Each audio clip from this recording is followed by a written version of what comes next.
covered. Joining me now is a member of the House Freedom Caucus, Republican Ken Buck of Colorado. Thank you so much for joining me. You are also a former federal prosecutor. So looking at what is happening, still happening as we speak, in a courthouse in Delaware, what are your thoughts?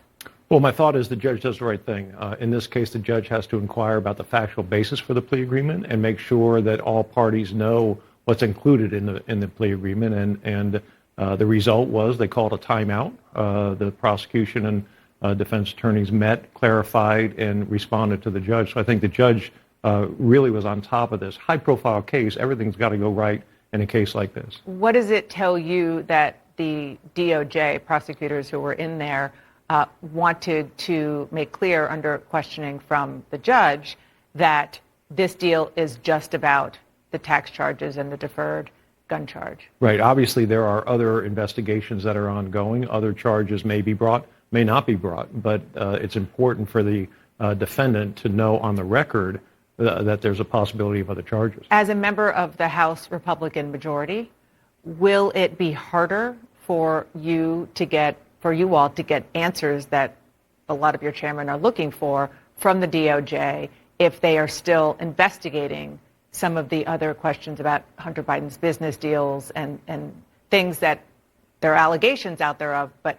not clear evidence to support? The most common answer we get in a questioning of the FBI director or attorney general is, that's an ongoing investigation. I can't talk about it. So yes, it will. It will be more difficult, but at the same time, the other side, the Democrats, will be able to say you're impeding a criminal investigation. You shouldn't do that. Now, is it more important to look at criminal conduct by a sitting president, or is it more important to look at criminal conduct by an individual, a son of a sitting president? That's going to be debated in public. What do you think? Well, I think it's absolutely Congress's role to look at possible impeachment, but I also think that if that is just a political game, then we need to make sure that the criminal case goes forward. Okay, so let's talk about the impeachment.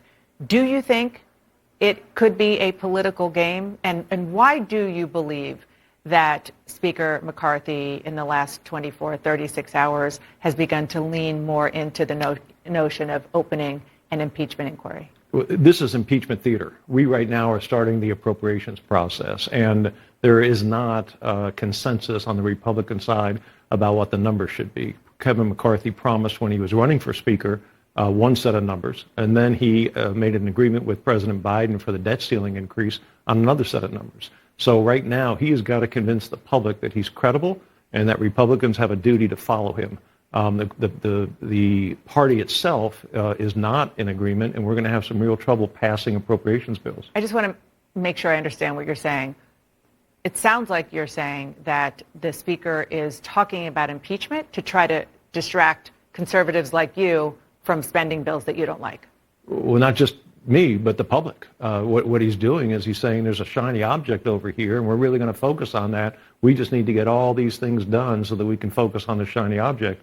Most of us are concerned about spending. It is an existential threat to this country, and so we want to move forward with the spending bills in a responsible way.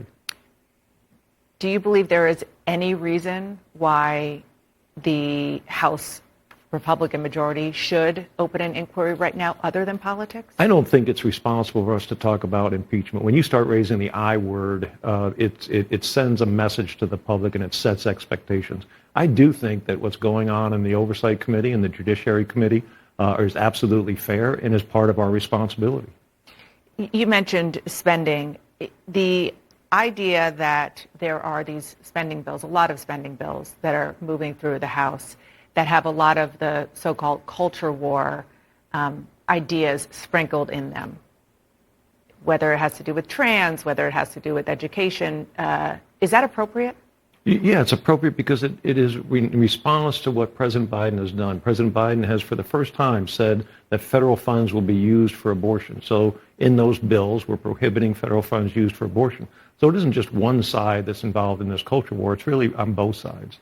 I just, before I let you go, want to ask you about something else you're working on, which is the idea that the United States continues to use troops abroad under an old authorization by Congress, the so-called AUMF. You're trying to get a new one going. I've seen that movie before. Democrats and Republicans have tried over and over again. What makes you think it's going to work this time? It is a great bipartisan effort, something that Americans love to see, Republicans and Democrats come together. We will repeal the 4 existing authorizations to use military force. We will develop a new one with a sunset. So every 5 years, the executive branch has to come for Congress and ask permission to move forward. Congressman Ken Buck, thank you so much. Appreciate it. Thank you.